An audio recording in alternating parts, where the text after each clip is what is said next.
예, 하나님의 말씀 빌립보서 1장 7절 말씀입니다.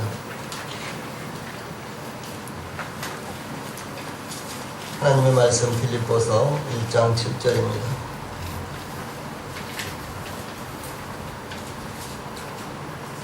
제가 봉독을 해드리겠습니다.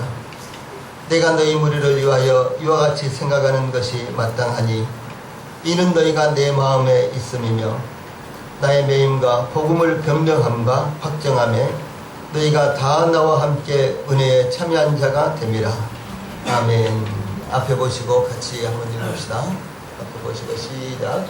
내가 너희 무리를 위하여 이와 같이 생각하는 것이 마땅하니 이는 너희가 내 마음에 있음이며 나의 매임과 복음을 변명함과 확정함에 너희가 다 나와 함께 은혜에 참여한 자가 됨이라. 아멘. 예, 오늘은 빌립보서 1장 말씀을 통해서 은혜에 참여한 자, 이런 주제로 말씀을 나누기를 원합니다. 은혜라는 말이 우리말 은혜라는 이 말이 이 성경에 인자 이렇게도 번역이 되는데 아주 다양하게 나타나는데, 예, 은혜로 번역된 단어가 우리말 성경에 275번 나옵니다. 예, 그 중에서 구약 성경에 143번이 나오고 신약 성경에 132회가 나오니까 신약 성경에 대체적으로 은혜라는 말씀이 많이 나온다, 이렇게 볼 수가 있고요. 그 다음에 한 구절에 2번이나 은혜라는 말이 나오는 구절이 9구절, 그리고 신약 성경에는 5구절이 있습니다. 또 그런가 하면은 한 구절에 은혜라는 말이 3번이나, 무려 3번이나 나오는 이와 같은 성경 구절들이 로마서 11장 6절, 고린도전서 15장 10절, 이렇게 2구절이 있습니다. 우리 같이 한번 읽겠습니다. 로마서 11장 6절 시작. 만일 은혜로 된 것이면 행위로 말미암지 않음이니 그렇지 않으면 은혜가 은혜되지 못하느니라. 그 다음에 고린도전서 15장 10절 시작. 그러나 나의 다된 것은 하나님의 은혜로 된 것이니 내게 주신 그의 은혜가 헛되지 아니하여 내가 모든 사도보다 더 많이 수고하였으나 내가 아니요 오직 나와 함께 하신 하나님의 은혜로라. 아멘.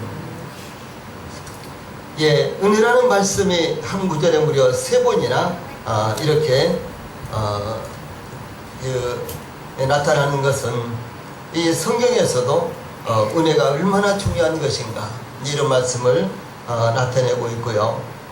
예, 또 뿐만 아니라 이 말씀에는 단지 우리가 구원받을 때 필요한 은혜뿐만 아니라 우리의 삶 가운데도 필요한 은혜가 있다라고 하는 사실을 이렇게 전하고 있습니다.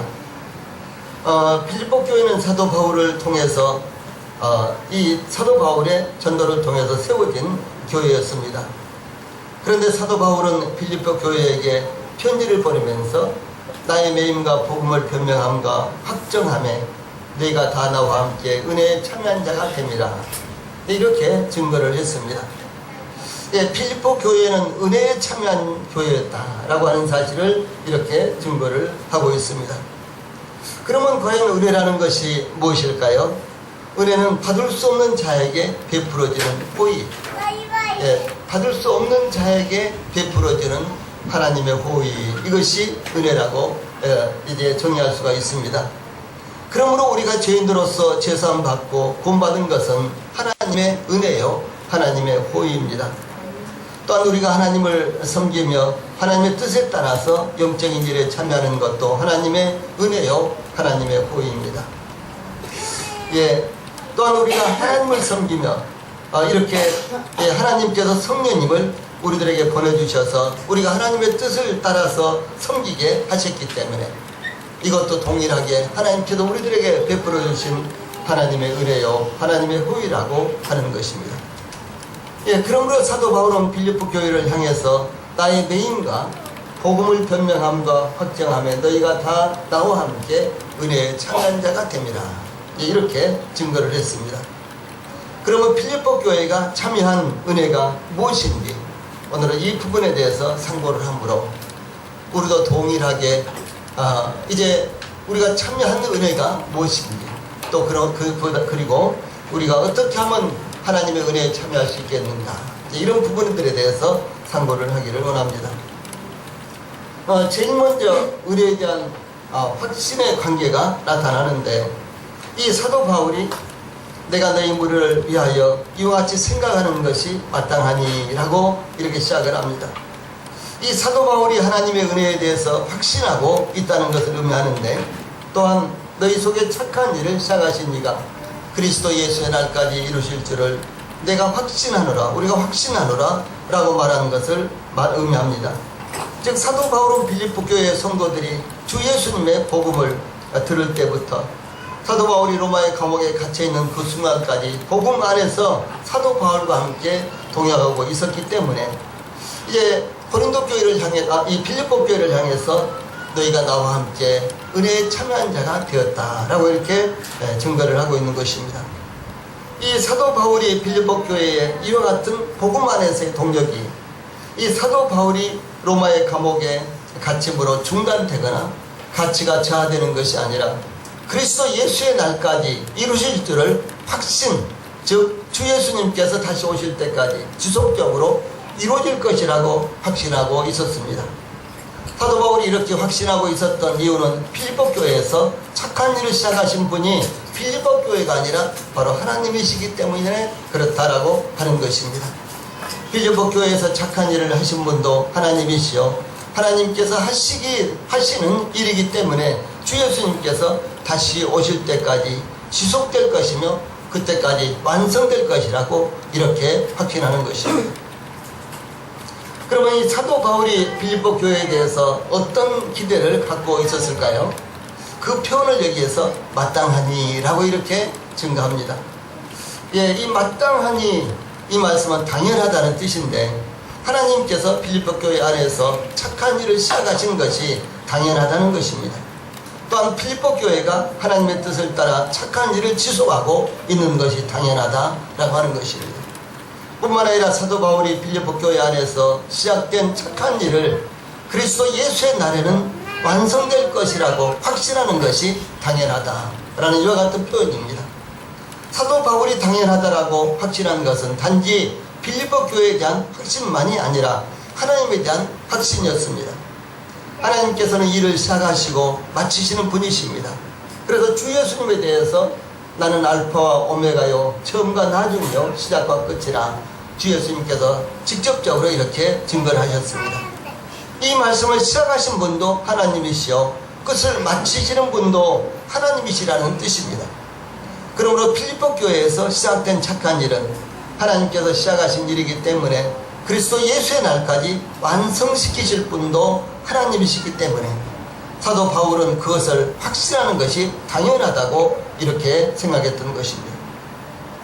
그러므로 우리가 하는 일도 하나님 보시기에 착한 일인지 돌아봐야만 되는 것입니다. 만약에 하나님 보시기에 착한 일이라면 하나님께서 우리 안에서 시작하신 일이요, 하나님께서 완성하실 일이기 때문입니다.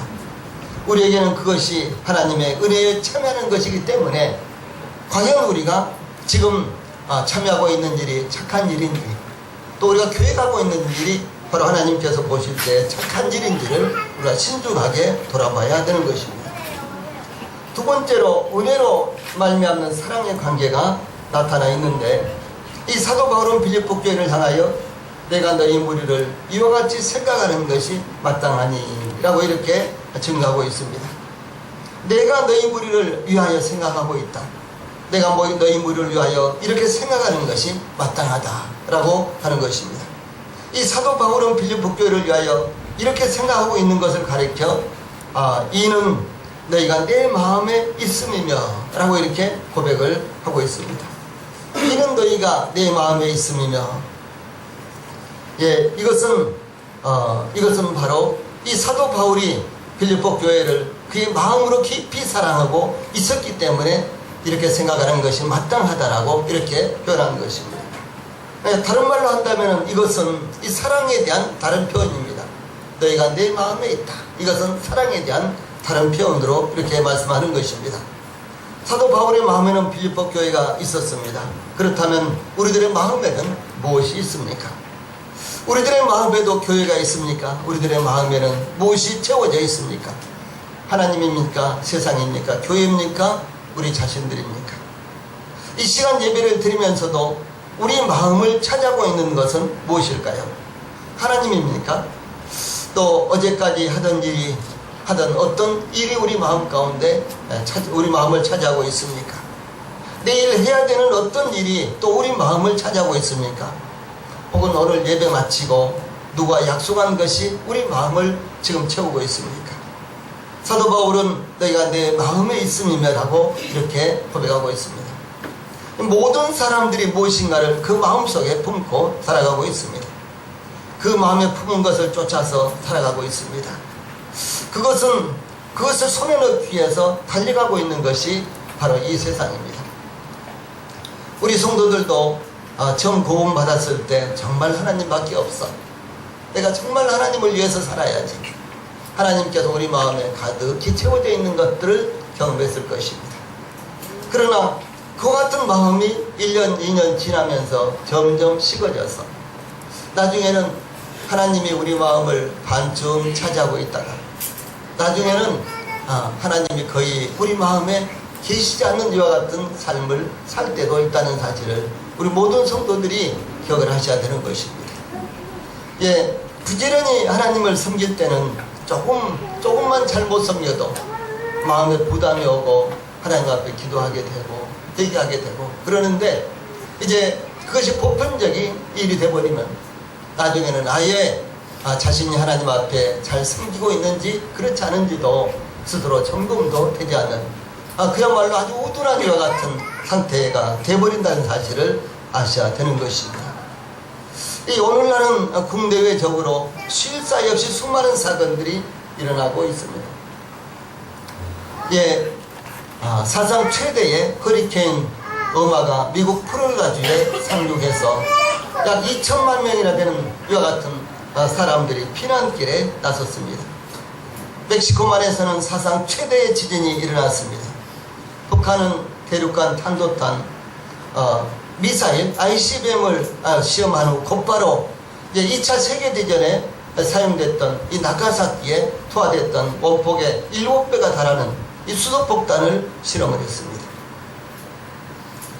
필리핀 대통령 두테르테는 이 한국에서 일어날 가능성이 있는 이 전쟁 가능성 때문에 한국에 있는 필리핀인들을 철수 계획을 세우고 있다고 이렇게 지금 밝히고 있습니다. 일본과 호주도 한국에 있는 자국민들을 철수할 계획을 지금 점검을 하고 있다는 이와 같은 소식도 전해져 오고 있습니다. 북한이 제6차 핵폭탄 실험을 하자 문재인 대통령이 중국의 이 시진핑에게 전화를 하려고 해도 시진핑이 전화를 받지 않아서 통화도 하지 못했습니다. 이 러시아의 푸틴은 이 석유 공급 중단을 문재인 대통령이 요청했지만 문재인 대통령 면전에서 그것을 거부했습니다. 우리나라의 상황은 지금 이렇게 돼가고 있습니다. 우리는 거의 느끼지 못하고 일상생활을 정상적으로 하고 있지만 그래요. 정상적으로 해야 되는 것입니다. 그러나 실제로 우리나라의 상황은 굉장히 어렵습니다. 또 그것뿐이 아닙니다. 우리나라에는 전 대통령과 최대의 재벌의 수장이 구속되어서 재판을 받고 있습니다. 여기저기서 10대들의 도를 넘어선 폭행사건이 일어나고 있습니다. 동성 결혼을 합법화하기 위한 법률을 제정하려는 움직임에 대해서 교회는 연일 반대 집회를 열고 있습니다. 또 그것뿐이 아닙니다. 지금으로부터 500년 전에 루터가 성경에서 깨달은 이심층이 믿음으로 말미암는 의롭다함을 얻는 것, 믿음으로 의롭다함을 얻는 것, 다시 말해서 믿음으로 죄사함을 받고 구원을 받는 것. 이 루터가 이것을 발견을 하고 그리고 그것이 바로 기독교의 개혁으로 이루어졌습니다. 그런데 요즘은 여기에 맞서서 믿음으로 얻는 구원에 대한 반론이 교계 안에서 일어나서 공론화되고 있습니다. 이제 공론화되고 있다. 이것은 굉장히 문제가 되는 것입니다. 예를 들어서 로마 가톨릭은 전통적으로 이혼을 금지하고 또 그런가 하면은 이 동성연애 같은 건 아예 상상도 할 수 없는 일인데, 근데 프란치스코 교황이 이제 교황이 되면서 동성연애를 받아들일 것인가 말 것인가를 지금 공론화하고 의논하고 있습니다. 그래서 몇 년 안에 결국은 이 로마 가톨릭도 이 동성애를 받아들일 것이다 라고 추정이 가능한 일입니다. 그래서 이 교계에서도 믿음으로 말미암아 얻는 구원, 아니다, 행위도 있어야 된다, 믿음만은 아니야, 행위도 있어야 돼, 이것을 지금 공론화시켜서 많은 학자들까지도 그것을 받아들이려고 하는 여러 추세에 있다는 것은 성경을 떠나서 얼마나 이 기독교가 지금 왜곡된 쪽으로 흘러가고 있는가를 단적으로 나타내고 있는 것입니다. 대부분의 그리스도인들이 개인의 인격 존중이라는 미명하에서 구원의 복음을 전하지 않고 있습니다. 오히려 구원의 복음을 전하면은 각각 자기가 알아서 해야지, 이것을 강요한다든가 또 귀찮게 한다든가 그것은 인격적으로 좋지 않은 일이야, 이렇게 하면서 복음을 전하지 않고 있습니다. 심지어 지금은 복음 전에도 전도에도 누가 구원받을 사람이 없어, 그러면서 복음을 전하지 않는 것이 구원의 복음을 전하는 교회에서까지도 이것이 일반적으로 일어나고 있다는 사실입니다. 기독교의 몰락은 그야말로 시시각각 촌음을 다투는 이와 같은 상황이 되어버리고 말았습니다. 이와 같은 상황 속에서 우리 성도들은 마음에 무엇을 품고 있어야 되겠습니까? 사도 바울은 로마의 감옥에 갇혀 있었습니다. 언제 재판이 시작될지, 또 재판 결과는 어떻게 될지 아직 아무것도 예상할 수 없는 상황이 전개되고 있었습니다. 우리 주변에서 수도 없이 예상치 못한 일들이 발생하고 있지만 이 사도 바울은 더욱 위급한 상황 가운데 있었던 것입니다. 만약 재판 결과가 좋지 못하면 기독교는 완전히 이제 차단되게 될 것이고, 만약 재판 결과가 긍정적으로 나타난다면 사도 바울을 비롯해서 그 당시에 그리스도인들이 계속해서 복음을 전하는데 도움이 될 수가 있는 그런 그야말로 대단히 중요한 이와 같은 시점에 있었습니다. 그런데 사도 바울은 빌립보 교회를 향해서 너희가 내 마음에 있음이며 이렇게 고백한 것은 이 빌립보 교회에 대한 기대와 사랑으로 그의 마음 가운데 가득 차 있다라고 하는 사실입니다. 그리스도인들이 하나님과 이웃을 사랑하는 것은 십계명의 가르침입니다. 또한 그리스도인들이 서로 사랑해야 하는 것은 유일한 첫 번째 계명이라고 요한복음은 반복해서 나타나고 있습니다. 이뿐만 아니라 주님의 마음으로 세상을 사랑하는 것은 복음을 전하기 위한 최선의 비결입니다. 그러나 특히 하나님의 영광을 위해서 사랑하는 성도들을 사랑하는 것은 그리스도인으로서 대단히 중요한 것입니다. 그것은 격려요, 위로요, 동역이 되기 때문에 그렇습니다. 그래서 사랑하는 우리 성도들이 주님의 일에서, 주님의 일을 위해서 힘쓰는 성도들을 사랑해야만 되는 것입니다. 그러므로 우리도 우리 마음에 무엇을 채우고 있느냐에 따라서 우리의 세계가 달라진다는 것을 잊지 않기를 바랍니다. 이 사도 바울의 마음에는 빌립보 교회가 있었기 때문에 그들을 위해서 기도했습니다. 하나님께서 그들 안에서 착한 일을 시작하셨다고 증거하고 있습니다. 또는 하나님께서 그 일을 이루실 것을 확신하고 있다고 고백한 것입니다. 세 번째로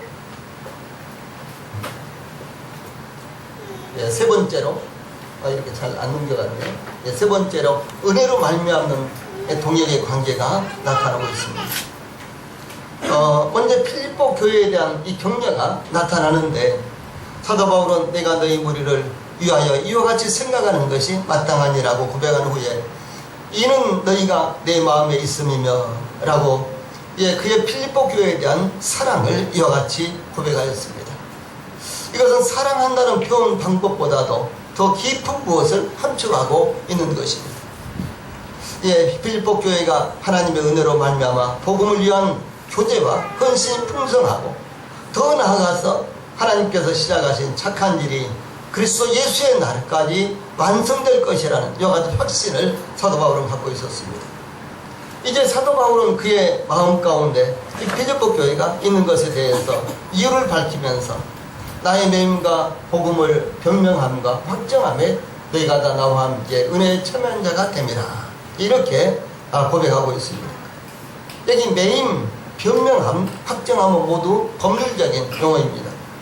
매임은 사도 바울이 복음을 전한다는 이유로 구속된 것을 의미합니다. 또한 변명함은 사도 바울이 높고 낮은 사람들을 불문하고 복음을 전파했던 것을 의미합니다. 또 확정함은 이 확실한 증거로서 복음이 영혼을 구원하는 하나님의 능력이라는 것을 증거하는 것입니다. 이 사도 바울은 실제로 복음 전파 때문에 투옥되었고 심지어 걱정에서도 가감없이 복음의 진리를 선포했습니다. 또한 복음이 사람이 공교하게 만들어낸 또 다른 학문이나 철학이 아니요 하나님께로부터 온 계시임을 확증을 했습니다. 이것은 참 중요한 것입니다. 사도 바울은 왕 앞에서도, 천부장 앞에서도, 총독 앞에서도, 그리고 이제 성경에는 나타나지 않지만 사도행전 28장 이후에 로마의 황제 앞에서도 복음을 증거를 했습니다.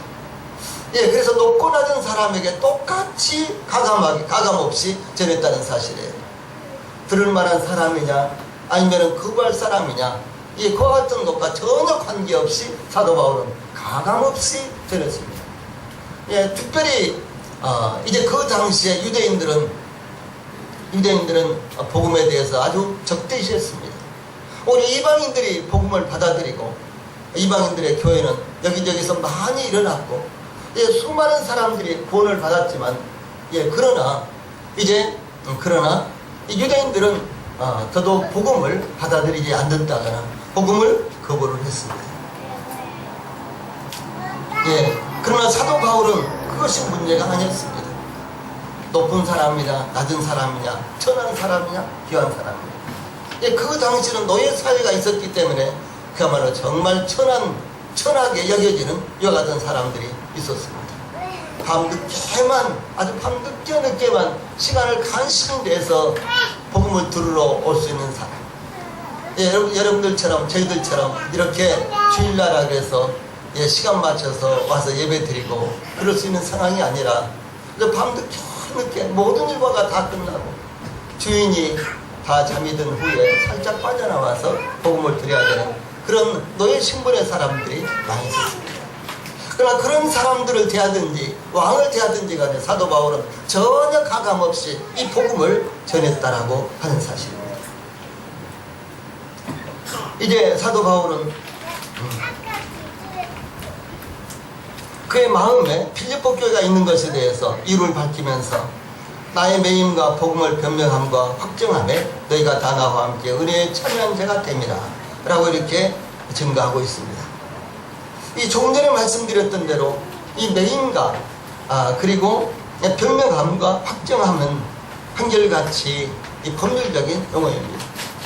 그래서 사도 바울이 법적인 이와 같은 측면에서 이 분명하게 복음을 전했다 그런 말입니다. 사도 바울이 법률을 강의하듯이 이렇게 했다는 것이 아니라 조금 더 빠짐없이 복음을 정확하게 전했다라고 하는 것입니다. 그래서 나의 매임과 복음을 변명함과 확정함에 너희가 다 나와 함께 은혜에 참여한 자가 됨이라라고 증거하고 있습니다. 그래서 이 사도 바울은 그리스도의 복음을 위해서 매이고 또 변명하며 확정했습니다. 그런데 사도 바울의 매임과 복음을 변명함과 확정함에는 필리포 교회가 참여했는데 바로 그것을 가리켜서 너희가 하나님의 은혜에 참여한 자가 되었다라고 이렇게 증거를 하고 있습니다. 사도 바울이 이 복음을 전하는 일로 말미암아 로마의 감옥에 갇혀 있을 때 사도 바울과 함께 고난과 고난을 나눴다는 것입니다. 고통과 고난을 나눴다는 것입니다. 필리포 교회는 사도 바울을 위해서 변함없이 기도하며 물질로서 지원을 했습니다. 사도 바울의 제1차, 제2차, 제3차 그리고 로마의 감옥에 들어가기까지, 그리고 이제 로마의 감옥에서 2년 동안 재판을 받고 난 다음에 석방이 돼서 스페인을 비롯해서 다시 고린도로 필리포로 이렇게 전도여행을 다녔습니다. 물론 그 다음 부분은 사도행전 28장 이후에 있었던 사건이기 때문에 기록으로는 남아있지 않습니다. 그런데 이 필리포 교회는 제2차 전도여행 때 사도 바울이 필리포를 방문해서 복음을 전해서 필리포 교회가 시작됐는데, 그때부터 시작해서 제3차 전도여행, 그리고 이제 사도 바울이 로마의 감옥에 가 있는 동안에도, 그리고 그 다음까지 계속해서 사도 바울을 기도로서 물질로서 이 복음을 전하도록 좋았다라고 하는 사실입니다. 그 당시 복음을 전하기 위해서는 혼자서 다닐 수가 없었습니다. 예, 그 당시만 해도 많은 부족들의 위험이 특히 심했고요. 그 다음에 이제 어떤 한 곳에 가서 혼자 가서 복음 들을 사람들 다 오세요. 그래서 오겠습니까? 아니죠. 그래서 여러 일행들이 있어서 가서 영혼들을 숙소를 마련하고 장소를 마련하고 여러 사람들이 또 영혼들을 초청해 오고 또 뒤에서 식사를 준비하고 이와 같은 일들이 아주 다양하게 많은 사역이었기 때문에 한 팀이 그야말로 10명, 20명이 한 팀이 되어서 복음을 전하러 다녔는데 그 비용이 얼마나 많겠습니까? 그래서 그 비용을 처음부터 끝까지 계속해서 지원했던 교회, 물론 다 지원했던 것은 아닙니다. 사도 바울이 복음을 전하면서 쓰는 비용을 모두 다 책임졌던 것은 아니지만 처음부터 기도로 물질로서 사도 바울의 복음 사역에 이제 지원했던 이 교회가 빌립보 교회였기 때문에 예, 사도 바울은 이렇게 너희가 내 마음에 있다. 그리고 내가 매일과 지금 로마의 감옥에 있을 때도 또 뿐만 아니라 내가 이 복음을 이제 전할 때도 그리고 내가 복음을 확정할 때도 너희가 다 한결같이 하나님의 은혜에 참여한 자가 되었다라고 이렇게 말씀하십니다. 그래서 이것은 참 중요한 것이었습니다. 그래서 마치 그들 자신들이 이 로마의 감옥에 갇힌 자가 된 것처럼 안타깝게 여기며 빌립보 교회는 사도 바울을 위해서 기도를 했습니다. 예, 그러므로 사도 바울은 빌립보 교회의 동력에 대해서 너희가 다 나와 함께 은혜에 참여한 자가 되었다라고 이렇게 밝히고 있습니다. 사랑하는 우리 성도님들, 우리 성도들이 이 복음을 전하는 데 참여하십시오. 그렇다면 하나님의 은혜에 참여한 자가 되는 것입니다. 사랑하는 우리 성도들이 교회 일에 참여를 하십시오. 그러면은 우리 성도들이 하나님의 은혜에 참여하는 것입니다. 예, 이것은 구원의 은혜를 의미하는 것이 아닙니다. 예, 이것은 하나님의 복음을 전하는 것을 말합니다. 즉 그리스도인들이 복음을 전하는 것뿐만 아니라 섬기는 모든 것을 여기에서 은혜라고 이렇게 표현을 하고 있는 것입니다.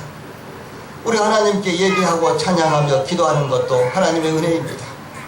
예, 우리가 복음을 전할 뿐만 아니라 복음을 전하는 전도자들을 위해서 기도하거나 물질로 지원하거나 직접적으로 동역하는 것이 바로 하나님의 은혜에 참여하는 것이라는 사실을 말씀하고 있는 것입니다. 우리 교회도 많지는 않지만은 이제 외부에 있는 이와 같은 목회하는 분들을 지금 현재도 또 돕고 있습니다. 또 여러 가지로 저희들이 여러 방법으로 돕고 있습니다. 이와 같은 것들이 한결같이 하나님의 은혜에 참여하는 것이다 라고 하는 것입니다. 그런데 이 교회적으로 뿐만 아니라 성도들 개인적으로도 한결같이 하나님의 은혜에 참여하는 것은 참으로 아름답고 귀한 것임을 우리 성도들이 잊지 않기를 바랍니다. 12제자들이 주 예수님에 의해서 선택을 받아서 이 사도로서 복음을 전할 수 있었던 것은 하나님의 은혜가 아니면 무엇이겠습니까? 예, 12제자들보다도 그 당시에도 유능한 사람들이 정말로 많이 있었습니다. 빌라도 총독의 관저나 헤롯 왕궁에 그 왕궁에나 얼마나 유능한 사람들이 많이 있었겠습니까? 또 그것뿐만 아니라 산헤드린, 예, 그 국회 산헤드린 의회 가운데는 이 70명의 아주 유능한 사람들이 있었습니다. 그들 대부분 다 성경에 정통한 사람들이었습니다. 대부분 다 서기관이라든가, 예, 대제사장이라든가 이런 사람들이었습니다. 예, 그리고 대부분 다 랍비에 해당되는 사람이었습니다. 그래서 이 사도 바울도 랍비였습니다. 예, 이와 같이 이 성경에, 구약 성경에 아주 유능한 이와 같은 사람들이었습니다. 그런데 12제자 가운데 한 사람도 그런 위치에 있는 사람이었습니다. 천대받는 지역이 그 당시에 천대받는 지역이 갈릴리였는데, 예, 갈릴리 호수에서, 예, 고기를 잡는 어부들이 여러 명 있었잖아요. 예, 이런 정도는 또 그런가 하면 또 마태복음을 기록한 이 마태는 레이라고도 이렇게 부르는데 이 사람은 셀이었습니다. 뭐 요즘 뭐 세무서에 혹은 또 세관에서 일한다 그래서 그 사람을 천대할 것 같은 이유는 아무것도 없습니다. 그런데 그 당시에 이 셀이 곧 세관에서 일한다 그러면은 가장 아주 나쁜 놈, 천한 놈 이런 식으로 여겼던 시대입니다. 그래서 대표적으로 두 가지 아주 천시되는 직업이 있었는데 소위 이 몸을 파는 이와 같은 여자들과 그리고 이 세리들을, 세관에 있는 사람들을 그 당시에 가장 천하게 여겼습니다. 그런데 이 마태는 바로 세리였습니다. 그래서 12제자 가운데 그 면면을 살펴보면은 이 세상적으로 그야말로 좀 뛰어난 사람은 한 사람도 없었습니다. 오히려 천대받는 사람, 신분이 아주 좋지 않은 사람들, 이런 사람들을 주 예수님께서 사도로 부르셨는데 이것이 하나님의 은혜가 아니면 무엇이겠습니까? 예, 그들의 됨됨이 때문에 하나님께서, 예수님께서 그들을 사도로 부르신 것이 아니라 하나님께서 은혜로 그들을 사도로 부르셨다는 것입니다. 이것은 다시 말해서 저희들을 하나님께서 불러주셔서 하나님의 자녀로, 하나님의 백성으로, 하나님의 성도로, 교회의 지체로 삼아주신 것은 저희들의 됨됨이 때문이 아니라 하나님의 은혜라는 사실을 우리들에게 말씀해주고 있는 것입니다. 사도 바울이 복음을 전하기 위해서 1차, 2차, 3차 또는 죄수가 되어서 로마까지 호송되었는데 함께 동역했던 성도들이 하나님의 은혜에 참여했다라고 하는 것입니다. 로마까지 호송이 될 때도 여러 형제들이 사도 바울 곁에서 식사를 준비해주고 또 그런가 하면 사도 바울이 복음을 전하도록 도와주고 이와 같은 일을 계속해서 했습니다. 또 사도 바울이 로마의 감옥에 갇혀 있을 때도 디모데를 비롯해서 여러 교회가 영혼들을 초청한다거나 물질과 기도로서 함께하는 것이 바로 하나님의 은혜라는 것입니다. 지금은 감옥에 가면은 먹을 것, 입을 것, 잠자리 다 주지요.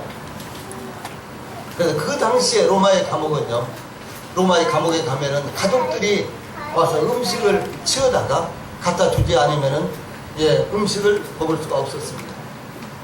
그래서 가족 중에 한 사람이 로마의 감옥에 들어가면은 가족들이 와서 그가 재판을 받고 그리고 형을 살 때까지 계속해서 식사를 만들어서 지어서 공급을 해줘야 됐습니다. 사도 바울이 2년 동안 로마의 감옥에 있었기 때문에 여러 제자들이 함께해서 사도 바울이 복음을 전하고 또 사도 바울이 숙식을 해결할 수 있도록 이렇게 도와줬다라고 하는 것입니다. 이런 재미난 이야기가 있는데 곰을 만난 두 친구의 아주 재미난 이야기가 있습니다. 두 친구가 곰을 만났는데 한 친구는 재빠르게 나무 위로 올라가서 이귀를 폈는데 다른 친구는 그냥 도망가지 못하고 곰한테 당하게 생겼어요. 그래서 그 자리에 엎드려서 죽은 척하고 이렇게 했었는데 그랬더니 곰이 와서 살펴보고는 뭐라고 중얼중얼 하더니 그냥 가버렸습니다. 곰이 돌아간 후에 나무 위로 올라갔던 한 친구가 내려와서 물었습니다. 곰이 뭐라고 하던가. 그러니까 그 친구가 어려울 때 친구를 버리고 혼자 도망가는 놈하고 같이 다니지 말라고 하더군 라고 이렇게 말했답니다.